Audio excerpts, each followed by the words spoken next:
Բարև ձեզ բարեկամներ, Փակ TV-ն է եթերում, Փակ TV-ն, որը միշտ ձեր կողքին է, եւ պիտի ասեմ, որ հատկապես ամեն անգամ, երբ մենք մեր տաղավարում հյուրընկալում ենք մի նոր անձնավորության, ով առաջին անգամ է գալիս Փակ TV, մենք նրան ընդունում ենք գրկաբաց եւ ուզում ենք, որ մեր բարեկամությունը նրա հետ լինի շատ երկարատև։ Իսկ այսօր շատ հետաքրքիր մի անձնավորություն է մեզ հյուրընկալվել Հայաստանի Շնորհապետական Կուսակցության քաղաքորթի անդամ, աստվածաբան, հայագետ Հայկ Կիրակոսյանն է ձեր էկրաններին։ Բարև ձեզ, պարոն Կիրակոսյան։ Բարև ձեզ, պարոն Ղուշյան, շնորհակալ եմ հրավերի համար։ Ես կուզենայի, որ մեր զրույցը, ինչպես մեր բոլոր ունկնդիրների հետ, անցնի մեր ունկնդիրներն էլ հատկապես ձեզանից ստանան այն ինֆորմացիան, ինչը նրանք ակնկալում են։ Դե լավ, սկսենք երևի ինչ է լինելու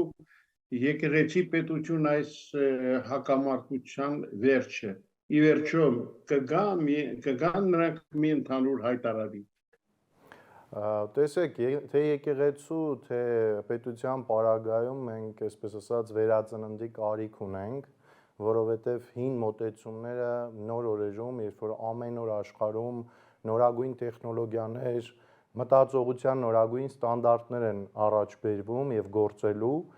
ուղղակի չեն աշխատելու այն ամենը, ինչը հին է եւ որևէ կերպ չի առերեսվում, չի առնչվում մեր իրականությանը։ Դրա համար լուծումը շատ հստակ է, եկեղեցին պիտի հանրահռչակի իր նպատակները առաջիկա 5, 10, 100 կամ 1000 տարիների համար եւ նույնը պետությունը պիտի անի այս պարագայում եկեղեցու մասով, այսինքն եթե չկա երկխոսություն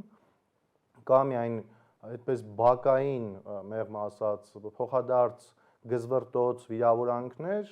ապա դա լավ տեղ չի կարող տանել նախ այս երկու կառույցներին, հետո իրենց միջև կամուրջը լրջագույն ավերածությունների կենթարկվի, իսկ այդ կամուրջը խիստ կարևոր է եւ վերջո, ինչպես միշտ ժողովուրդը կլինի թիվ 1 տուժողը։ Դրա համար պիտի հստակ թե պետական այրերի կողմից եւ թե եկեղեցական այրերի կողմից հստակ ներկայացվեն նպատակները ընդհանուր եւ մասնավորապես եկեղեցի պետություն հարաբերությունների վերաբերյալ։ Այնուամենայնիվ, հնարավոր է արդյոք կրոնական պատերազմ մեզանում։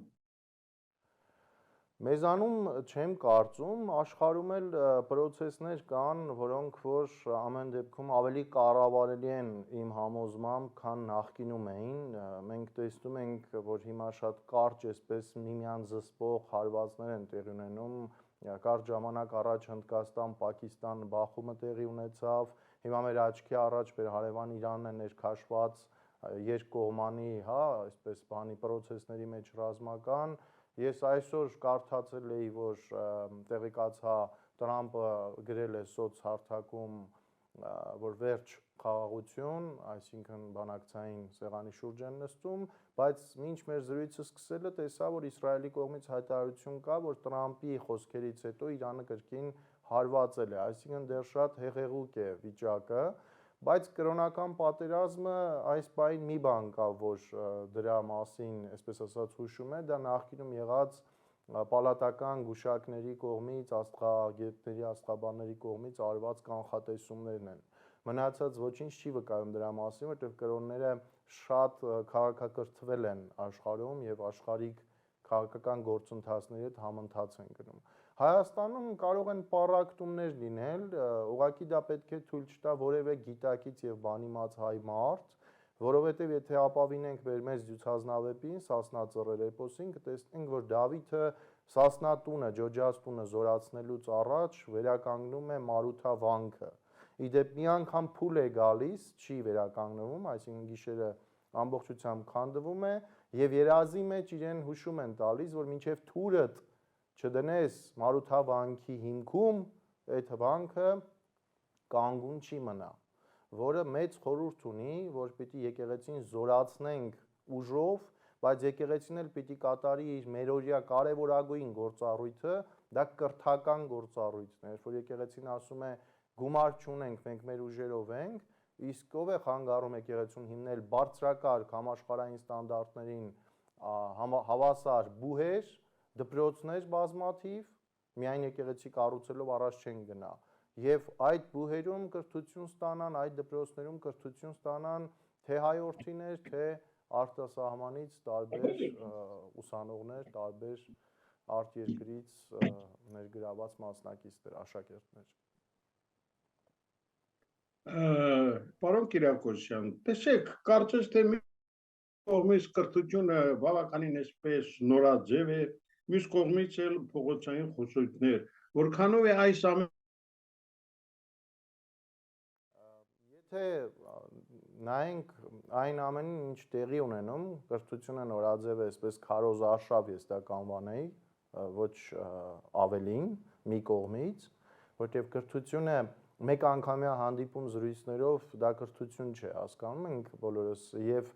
խոսույթները, որոնք առկա են կառավարության, ազգային ժողովի, ներկայիս իշխանությունների, ընդդիմության նաեւ շուրթերին, սրանք հականիշներ են, բացարձակ հակադիր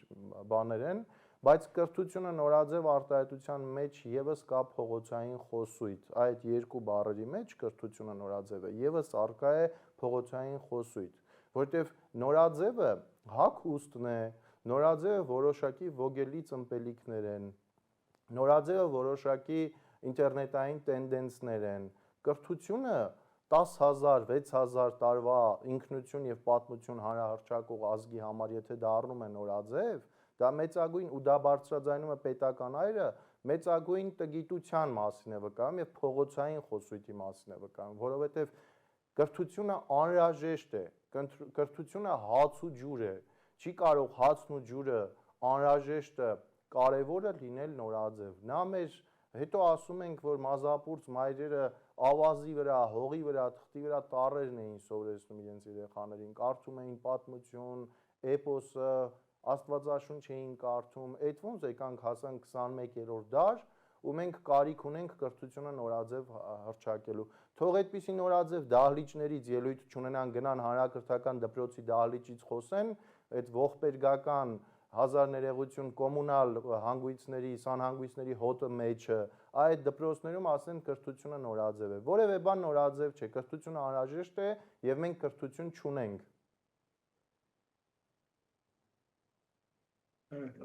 Գիտեք, ես պիտի ասեմ, որ մեր ունկնդիրներից շատերին հետաքրքրում է այսպիսի մի հարց։ Ի վերջո, ինչ պիտի լինի, որ մենք ունենանք ուժեղ պետություն։ Շնորհքով մարդիկ պիտի լինեն ղեկի մոտ կանգնած, երկու հիմնական չափորոշիչ է հանրահռչակում Հայաստանի Շնորհապետական կուսակցությունը եւ կուսակցության առաջնորդ Գուրգեն Սիմոնյանը, ասում է, որ պիտի լինեն բանիմաց մարդիկ, այսինքն նախ արժանավոր որպես մարդ եւ արժանավոր համապատասխան տվյալներ ունեցող որպես մասնագետ։ Նաեւ այս խոսքերը լսելով եմ միացել կուսակցությանը, կանգնել այդ հրաշալի մարդու կողքին։ Եթե չկա սրտացավություն, եթե չկա հոգատարություն, գիտեք հայրենասիրությունը այնքան ամեն կերպ չարչրկել են, որ դարձել է գրեթե անհասկանալի մի բառ քվանտային ֆիզիկայի պես շատերի համար։ Եկեք դա փոխարինենք որոշ ժամանակով հայասիրություն բառով եւ երբ որ սկսենք սիրել հայերին, սկսենք սիրել հայ մարդուն, հայ մայր, հայ զինվոր, հայ գիտնական, հայ բանվոր, հայ տաքսու վարորդ, դա կլինի մեծագույն հայրենասիրությունը։ Իսկ ուժեղ պետություն ունենալու համար անկարելի է, որ տանը լինի ուժեղ վիճակ, ամուր վիճակ, եթե տան հայրը թույլ է։ Եթե տան հոր իրական մոտիվները, շարժառիթները, դրդապատճառները վախերն են։ Վախերը սեփական աթոռը պահելու, վախերը արտաքին հարձակումների հանդեպ, վախերը, որ որևէ գործարար կարող է իշխանական հավակնություններ ունենալ։ Մեզ համար շատ կարևոր է, որ երկիրը ղեկավարեն փոքր թվով, բայց բանիմաց եւ արժանավոր մարդիկ, որոնք եւ զինվորական ծառայություն են անցել, եւ գիտական աստիճան ունեն, եւ արդեն ապացուցել են իրենց ճանապարհով իրենց գործը, եւ հաճախ մարդիկ հարցում ասում են, իսկ ինչ երաշխիքներ, որ հաջորդ իշխանությունը, եթե նոր այլընտրանքային իշխանություն լինի, նույնը չի լինի։ Երաշխիքը միշտ մարդու անցած ճանապարհն է։ Ինչով է զբաղվել, ինչ որակով է զբաղվել, ինչ է արել, առանց իշխանություն ունենալու դեռևս։ Թաթախված է կոռուպցիայի մեջ, թալանի մեջ, քրեական տարբեր խնդիրների մեջ, իշխանության եղել է, արդյոք մեր ճակատագրի հետ ժողովրդի ու պետության խաղացել է թե ոչ։ Էպոսը տալիս է բոլոր հարցերի պատասխանները, Սասնա ծռեր էպոսը մեզ համար անգամ անձնագիր չէ, ծննդական է։ Էպոսի մեջ մեկ Դավիթը իհարկե պետք չէ փրկչի սպասումով նստել, ոնց որ շատ հաճախ մեզ քարոզում են տարբեր չակերտավոր գուշակներ, հայագետներ, յուրաքանչյուր հայ տղամարդ պիտի այնպես անի, որ իր մեջից դուրս գա փոքր մհերը։ Գն հազար ներողություն, բայց անկարողության վկայություն է, տարբեր առումներով անկարողության վկայություն է նստել եւ սпасել փոքր մհերի ժայռից դուրս գալուն։ Փոքր մհերը ասում է, երբ որ պատրաստ լինեք, մենք պատրաստ լինենք, մեր մեջից մեր չափով փոքր մհերը դուրս գա, մեր մեջի Դավիթը Մարութավանքը կառուցի, այդ արժանավորն է, ժողովուրդը տեսնի, որ մեջքին ուժ կա կանգնած, 1 հոգու, 10 հոգու, այդ ժամանակ իհարկե ես էլ ինչպես միշտ համամիտ եմ, որ հայ ազգարարող է, ստեղծող է եւ հայ ազգին չի կարող որևէ ճշնամի, որևէ անօթաչու կլինի, թե ցամաքային ինչ-որ ռոբոտ կլինի վախեցնել։ Մենք չենք վախենում, ինչ որ առումով մենք սևակի ասած խենթն ենք, կամ մեր հեքիաթների մեջի խենթը, փոքր տղան, որ գնում է ամենավտանգավոր ճանապարհով, հեքիաթի այդ հերոսը, բայց մեզ պետք է այդ իմպուլսը, այդ ազդակը, պետքա նայեն առաջնորդին, ամբողջ ազգը, ամբողջ ժողովուրդը Հայաստանում թե Սփյուռքում, ու ասի վերջ, թևերներս այսպես քաշում ենք վեր եւ ոչ թե տաքսու վարորդից մինչև բժիշկ, ճարտարապետից մինչև շինարար զբաղվեն իրար խաբելով։ Դրա համար եմ ասում, իսկական հայրենասիրությունը մեր պարագայում հատկապես դա հայասիրությունն է։ Իսկ հայասիրություն այսօր ոչ հանրային հեռուստաընկերությունն է պրոպագանդում, ոչ հանրային ռադիոն, ոչ մյուս բազմաթիվ հարթակներ, հայը հային պետքա սիրի, հասկանա, որ դա իր եղբայրն է։ Իսկ դրա համար պետքա գլուխը, տան գլուխը, որ ասում են ամեն ինչ ձուկը գլխից է հոտացնում, ես հակառակը ասեմ։ Ձուկը գլխից կարող է նաև առողջանալ, եթե վերջնականապես չի հոտել։ Պարոն Կիրակոսյան, դուք հիշատակեցիք Հայաստանի Շնորհապետական Կուսակցության նախագահի Գուրգեն Սիմոնյանի անունը, ես պիտի ասեմ, որ մենք նույնպես նրան համարում ենք մեր բարեկամներից մեկը եւ ուզում ենք հավատալ, որ իդեմս նրա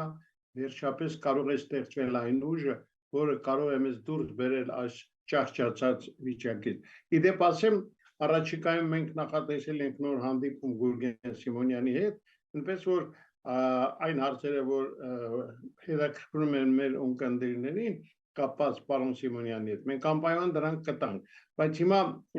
վերադառնանք մեր հարցազրույցին, հայ ժողովրդի առաքելությունը ո՞րն է վերջո։ Հայ ժողովրդի առաքելությունը,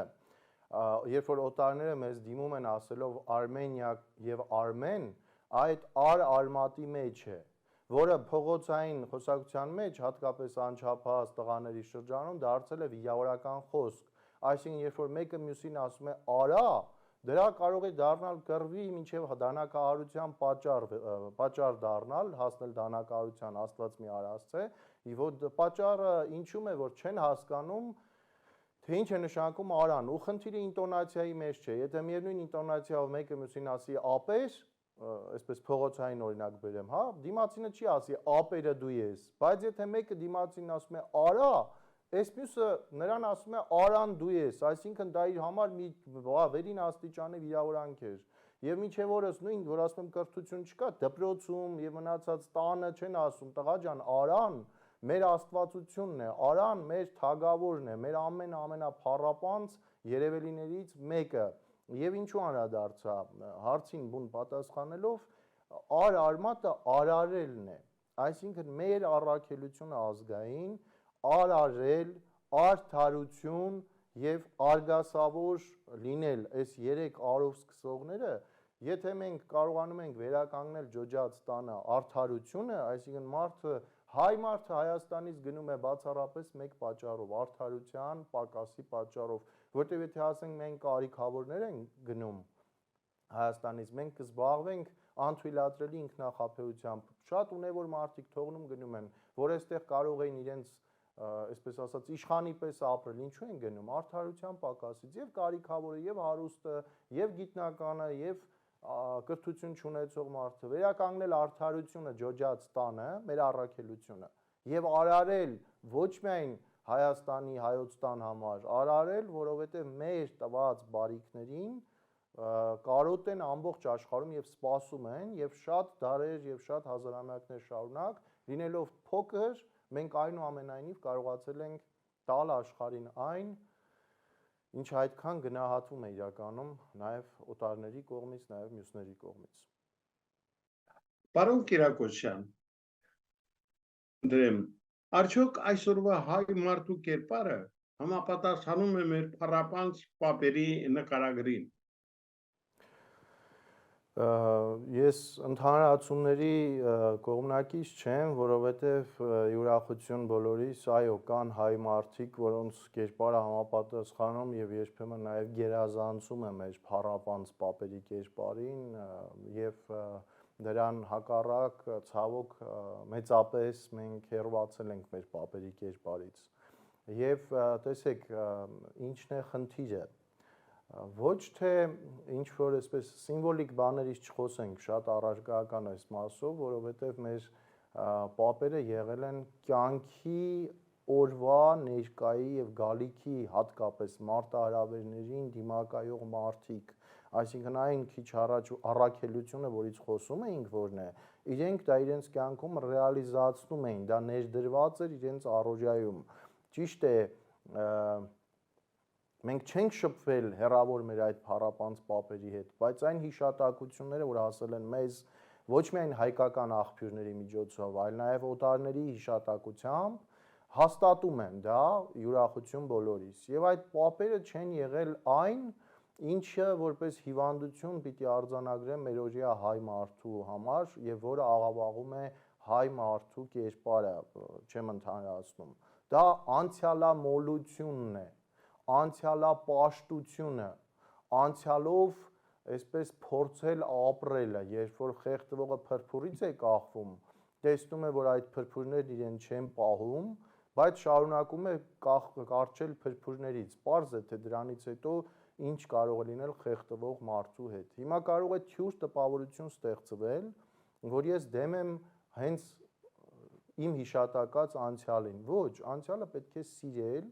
անցյալը պետք է գնահատել եւ ամենակարևորը ինչի համար է անցյալը դասեր քաղել ապրելու համար ներկայում եւ ապագայում։ Ուղղակի անցյալով հպարտանալը, ուղղակի անցյալը պաշտելը, անցյալը դարձնել մի ամբողջ սերնդի մտածողության առարկա, դա ոչ միայն դատարկ բան է, այլ խիստ վնասարար։ Ինձ համար, որպես հայագետ, մարդ, տարիներ շարունակ զբաղվում եմ էպոսների, առասպելների, հեքիաթների ուսումնասիրությամբ, բնականաբար հատկապես հայկական, տանը դրված կա։ Առաջինը սովորում են իմ երեխաները բնագիտական առարկաները, որոնցից ես ցավոք այնքան էլ ուժեղ չեմ եղել իմ ուսման տարիներին, նկատի ունեմ ֆիզիկա, մաթեմատիկա, երկրաչափություն, քիմիա եւ նոր միայն հումանիտար առարկաները։ Հայոց պատմություն, հայ գրականություն, հայոց լեզու, ռուսաց լեզու, անգլերեն, մյուսը։ Չնայած այս դրվածքին, օրինակ մեծ աղջիկս բացարձակ գերազանց է հայոց պատմություն, հայ գրականություն, հայոց լեզու, այսինքն հումանիտար առարկաներից, բայց ի ուրախություն ինձ նույնքան գերազանց է բնագիտական առարկաներից։ Ինչու է այս դրվածքը մեր տանը, որովհետև ես քաջ գիտակցում եմ, որ եթե աշխարհի հետ ենք հարաբերվում, հայոց պատմությամբ իմ զավակները չեն կարող դուրս գալ աշխարհ։ Դա շատ նեղ թեմա է, որ հետաքրքրում է աշխարհի միայն փոքր մասին հատուկ ամբիոնների եւ հայագիտությամբ հետաքրքրված հատուկ են օտարների, բայց ֆիզիկա, մաթեմատիկա, քիմիա, երկրաչափություն կամ արդեն այո արհեստական բանականություն կարևոր է, որ մենք մրցունակ լինենք աշխարհում։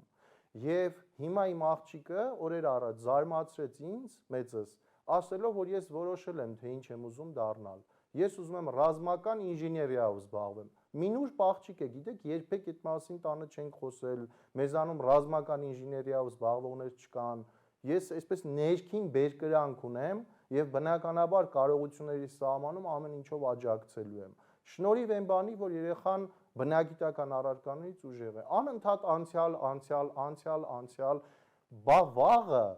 այն նրանք, ովքեր անընդհատ փորձում են հպարտություն սերմանել մեր մեջ, թե ինչպիսին ենք մենք եղել նախկինում,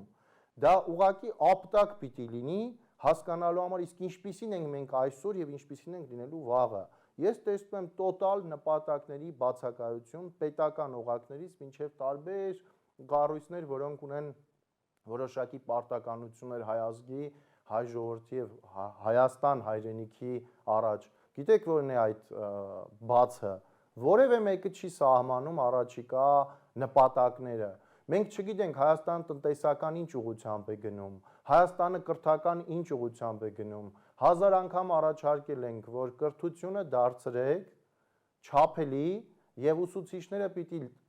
գերազանց աշակերտներից, օլիմպիադաներում հաղթած աշակերտներից ստանան պարգևավճար։ Եվ հակառակը, եթե մի ուսուցչի աշակերտները բոլորը այսպես հազիվ զորով, ծանոթով, խաթրով ավարտում են, այդ ուսուցիչը ուսուցիչ չէ,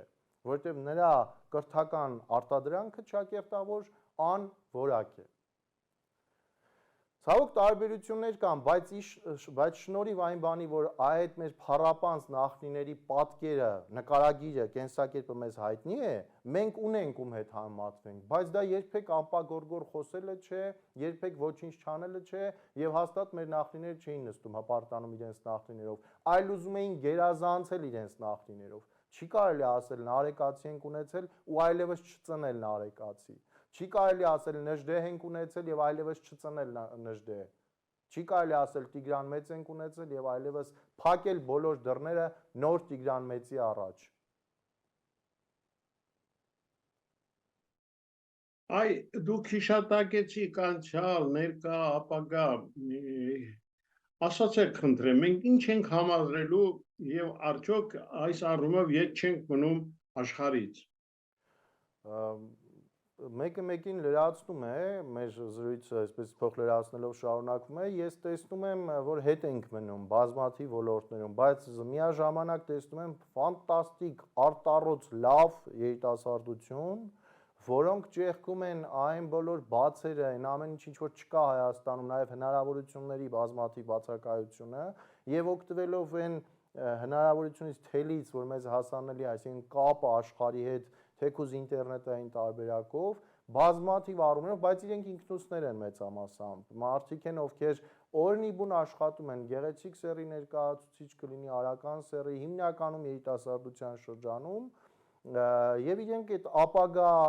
անցյալ, ներկա կամուրջը, որը ուղակի բացակայում է, կերտում են։ Ինչ պիտի անի պետությունը։ Պիտի խոշորացույցը ձեռքին գտնի այդպիսի երիտասարդների։ Ստեղծի համապատասխան ասոցիացիաներ, միություններ, խնդիր դնի նաև պետությունից իջեցված, ասի ես խնդիրը լուծեք, կաջակցենք ձեզ բոլոր առումներով, կազատենք ձեր ստարտափը նախագիծը հարկերից, կտանք ֆինանս, կնպաստենք, որ ձեր նախագծերը դուրս գան, ինչ որ արտոնություններ կային, ասում էին IT ոլորտի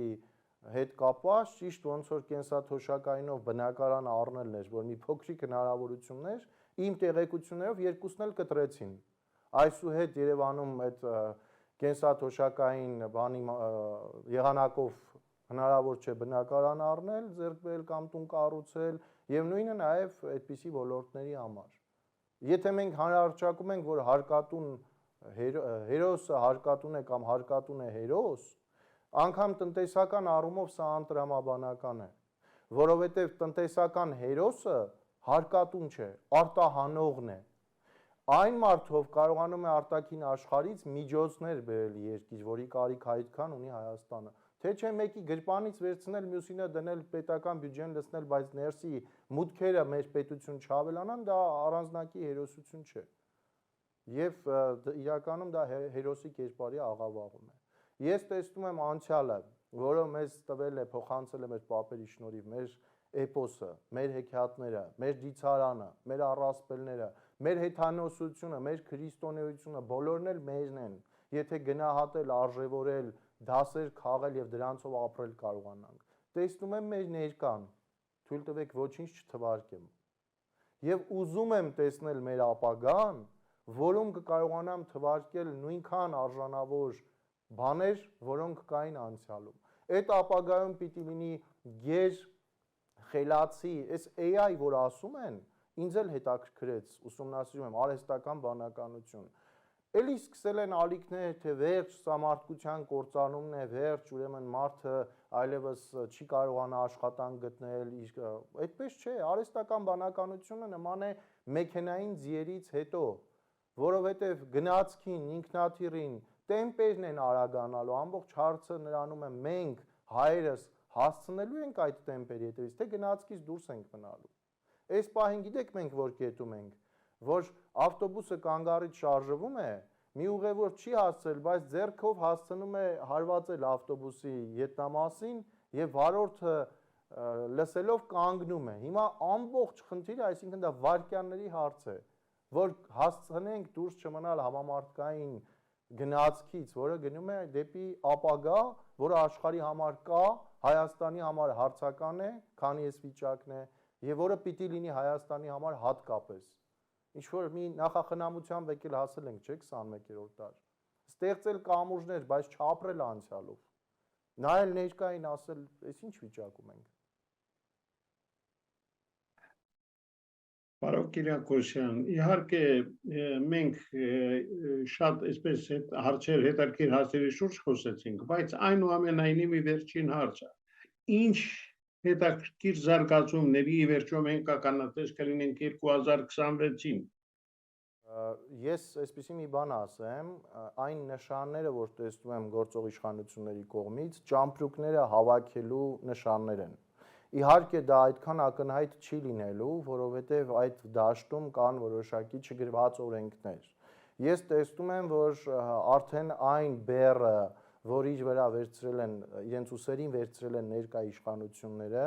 այլևս իրենց համար դարձել է անտանելի եւ դրա տակ ճզմվում են։ Այսինքն ուզում էին բարձրանային Օլիմպոսի գագաթը, հակառակը եղավ նետվում են դեպի Թանաթոսի կամ Տարտարոսի անդունդը։ Եվ այս առումով 26 թվականին նրանք բոլորից ավելի փնտրում են այնպիսի ուժ, որին ժողովուրդը կընտրի եւ իշխանության կգան նոր ուժեր, այդ գիծը, որ ասում են քաշվել է կարմիր գիծը, նախկին բոլոր ուժերի միջև եւ նոր ուժերի միջև։ Նոր ուժերը պիտի լինեն երիտասարդ,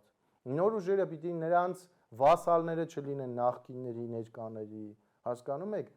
այդպես աճացրած բուծածները չլինեն։ Եվ ես տեսնում եմ, որ 26 թվականին որևէ շանս չունի այս պահին ազգային ժողովում ներկայացված քաղաքական ուժերից որևէ մեկը վերստին իր ձեռքը վերցնելու Հայաստանի իշխանությունը։ Այսինքն միայն ամենալավն եմ տեսնում, եթե այդպես չլիներ, իմ մեջ ես լավատես մարդ եմ, բայց այս չափով լավատեսություն չէր լինի։ Եվ հավատացած եմ, որ հայ մարդը արդեն ավելի խորագիտորեն կարողանալու է ընտրություն անել, ավելի ակտիվ մասնակցելու 2026-ի ընտրություններին եւ մենք այն բոլոր վախերը, որ հիմա մեզ ներարկում են, դրանք թոթափելու ենք, քաղաքակիրթ աշխարհի հետ համընթաց կառուցելու ենք ուժեղ Հայաստան, ուժեղ պետություն եւ սիրելու է հայ մարդը հայ մարդուն, խաբելու փոխարեն։ Շնորհակալ եմ, պարոն Կիրակոսյան, սիրելի բարեկամներ, հիշեցնեմ, որ մենք այսօր հյուրընկալել էինք առաջին անգամ այն էլ Հայաստանի Շնորհապետական Կուսակցության քաղաքորդի անդամ աստվածաբան հայագետ Հայկ Կիրակոսյանին, ում հետ կարծում եմ առաջիկայում առիթներ կլինի հանդիպելու, իսկ այսօր այսքանով հրաժեշտ տանք միմյանց եւ հուսանք, որ պարոն Կիրակոսյանի ասած այդ բոլոր